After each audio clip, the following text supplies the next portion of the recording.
Welcome to Trending in Education. This is Mike Palmer. I'm in Washington, D.C. right now. Just attended the Global Talent Summit at the Gallup headquarters in downtown Washington. Shout out to Kelly Ryan Bailey for the invite. Got a lot out of the day. Got acquainted with a book that I knew was out that I wanted to dig into, which is by Jon Clifton about the global unhappiness epidemic. The book is called Blind Spot, and it talks a lot about engagement, disengagement, mental health challenges that we're all facing these days, a theme that's been recurring really since we started Trending in Ed, and especially in the last 2+ years where the collective trauma has been pretty significant. But that was really layered on top of what was already a bit of a loneliness epidemic that's compounded by some of the negative aspects of social media. It was a pretty profound set of conversations, pretty wide ranging, from folks who are deeper into the skills-based hiring and AI-powered HR apps that help folks understand the skills that they need to advance in their careers, help us all credential ourselves so that we can be validated when we're looking for that next job, and then a lot of awareness of the disruptions and the skills gaps that are emerging, with some thoughts on perhaps how to start to dig out. Really interesting array of folks. I had the opportunity to make some good acquaintances who hopefully will be on Trending in Ed in the future. All of that coming up on today's edition of Trending in Education.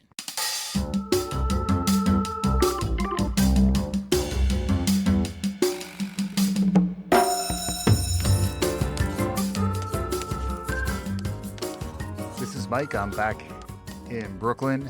I had a great trip down to DC. That was a quick open I recorded from my Airbnb down there where I was staying. Had a few great encounters with some friends while I was traveling, in addition to the Global Talent Summit. I also was listening to The Tyranny of Merit by Michael Sandel out of Harvard.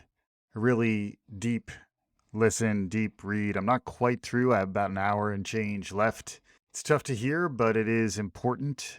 I was mentioning to my wife earlier, there are certain books that just really affect you. This is the first one that got at me as deeply as the book by Todd Rose called The End of Average, which has really stuck with me since I first read it.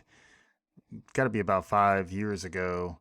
It's an important book, and I would say The Tyranny of Merit is similarly important, and it's just difficult to read. It is a challenge. I was stuck in some ways on Amtrak, heading up and down the eastern seaboard, the Northeast Corridor. Hadn't really done that train ride since 2019. It was good to be back. The quiet car is still there for me. Moynihan Station is certainly an upgrade up here in Manhattan, and it's always fun to get down to DC. Lots of stuff going on down there. As I mentioned in the open, I attended the Global Talent Summit down there. Jon Clifton gave the keynote at the top. Jim is now the chairman of Gallup. It was all at the Gallup headquarters. His son, Jon, is now the CEO of Gallup, and he is the author of Blind Spot. Jim talked about strength finders and strength-based leadership, the importance of measurement, and he made a really interesting connection to Daniel Kahneman's Thinking Fast and Slow, System 1 and System 2 thinking.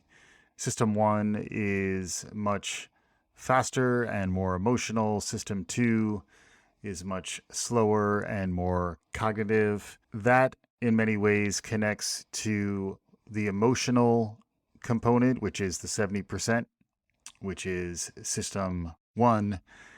And then System 2 connects more to the cognitive and thinking slow, which is System 2. But the idea is that from his perspective, the 30% that is cognitive, that is measurable already, is pretty straightforward. And that frequently in business translates to a bottom line, a transaction, a hard metric.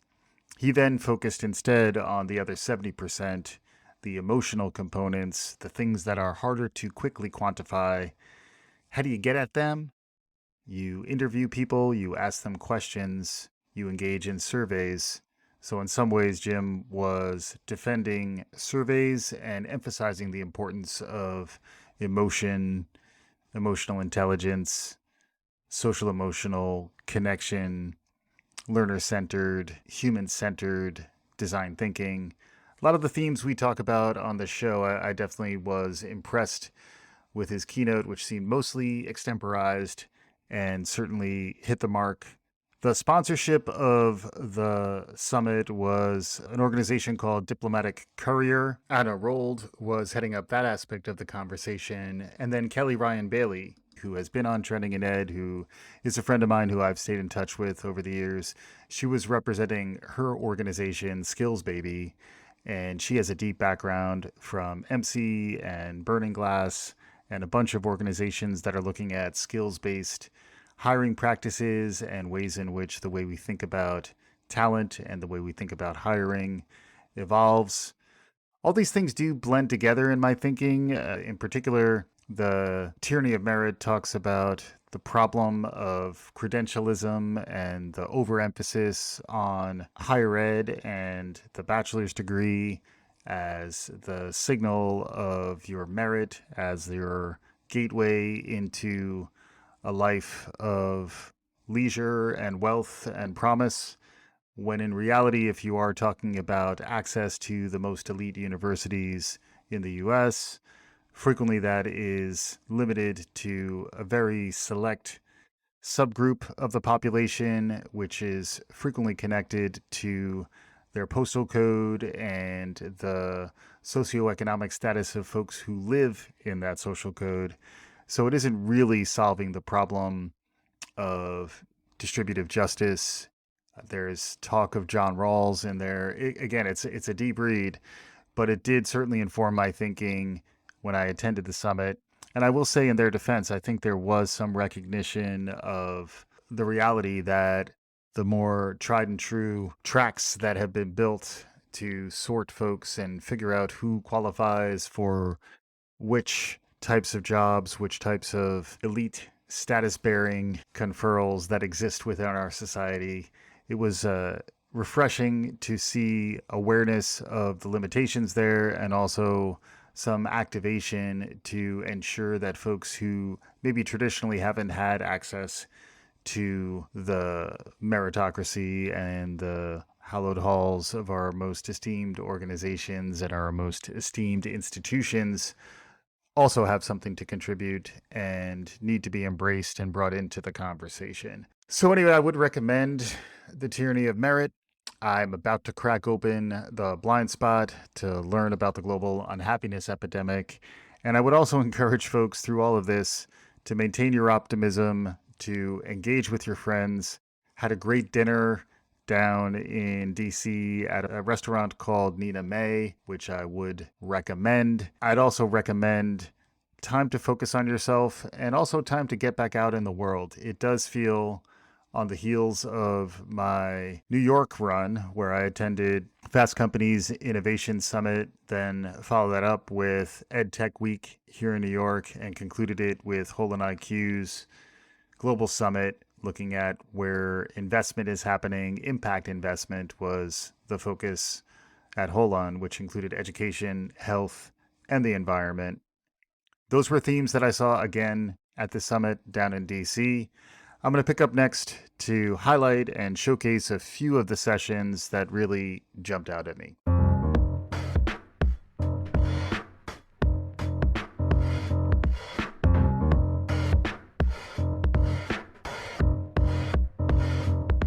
The session that I learned the most from was with Dante Disparte, who is the Chief Strategy Officer and Head of Global Policy at Circle, a Web3 company built on the blockchain, looking to disrupt money. Dante was talking about Web3 and the blockchain to an audience of folks thinking about skills and the future of education.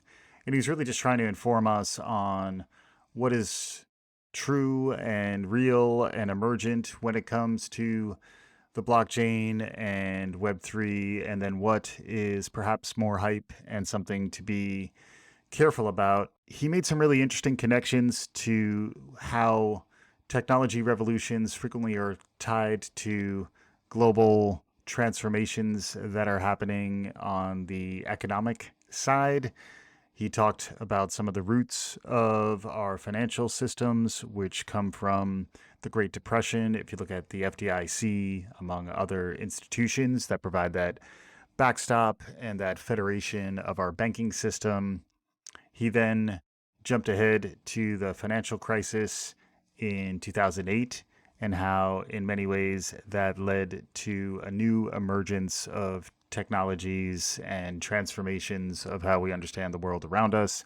Keep in mind, 2008 is also coinciding in many ways with the acceleration of smartphones, social media, and Web 2.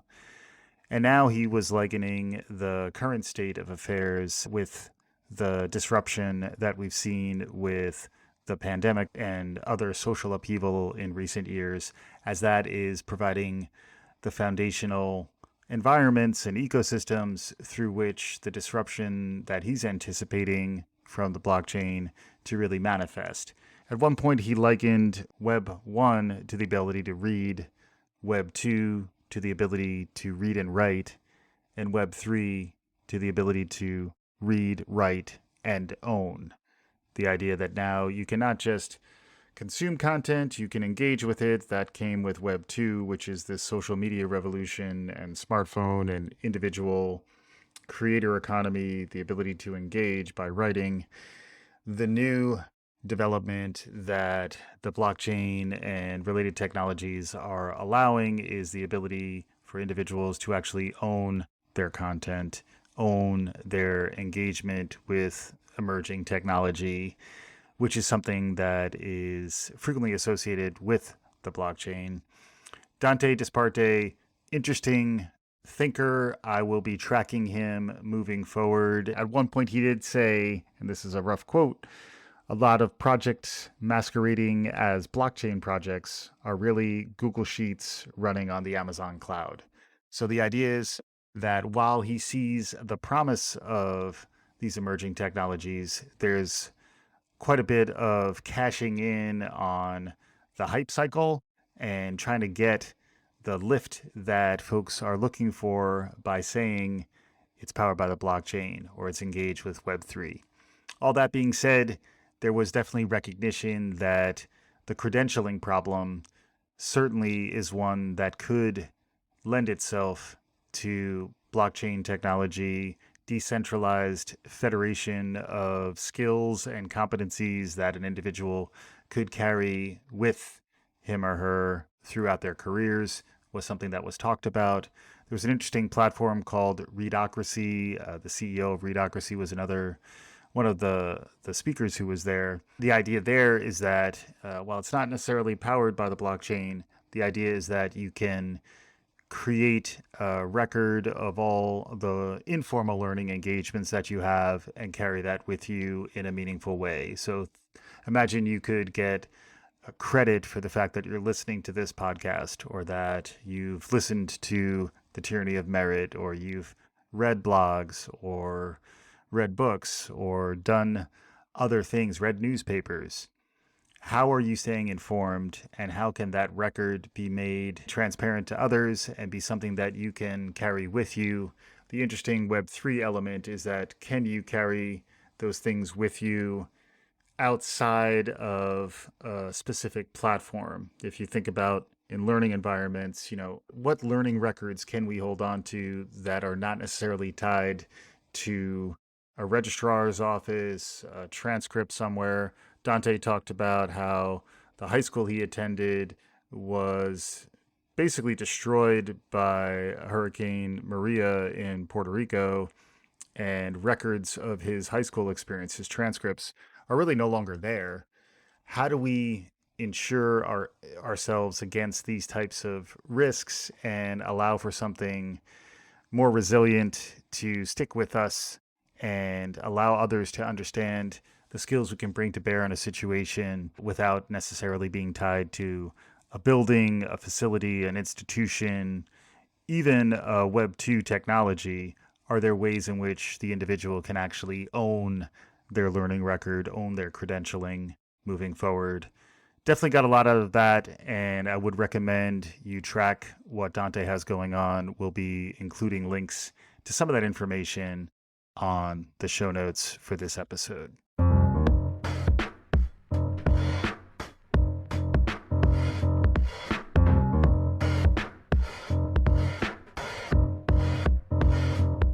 The other session I wanted to call attention to was led by Beth Rudden, who is a data scientist with a really interesting background, and AI ethicist who was the closing keynote for the summit. Among the things that she was talking about, she was referring to data as an artifact of human experience and trust as making something you value vulnerable to another person's actions.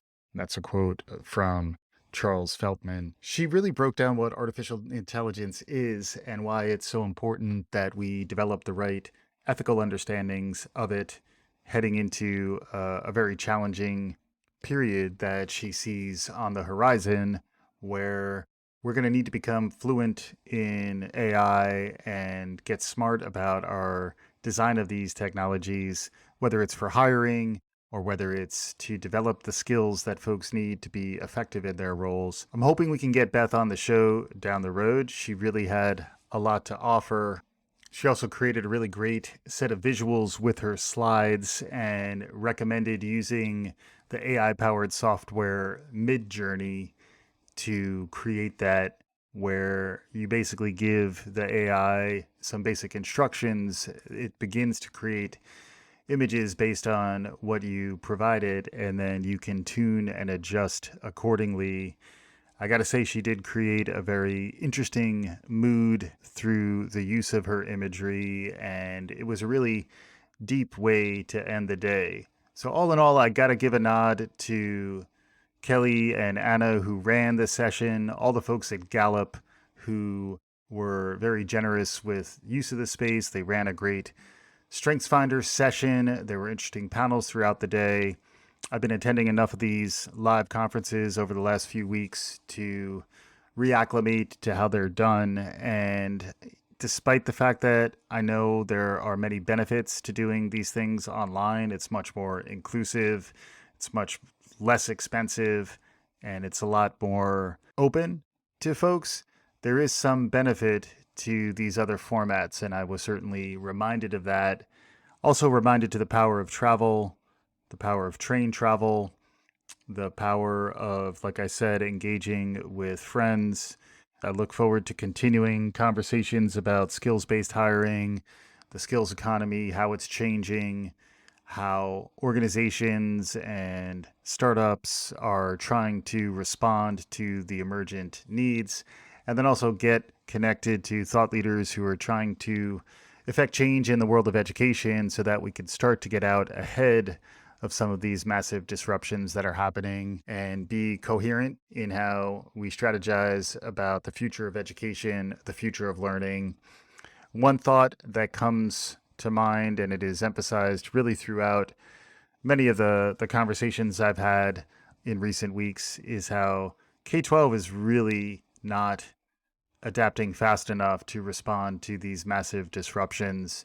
And I will continue to be looking for more disruptive, more transformative, more transformational models of K-12 education. How can we help showcase them, spread the good word so that more of us can shift our thinking and shift our educational practices to help launch our young folks with the right mindsets and skill sets to face the many challenges that we do see on the horizon. We got to stay optimistic, and I have some final thoughts about that.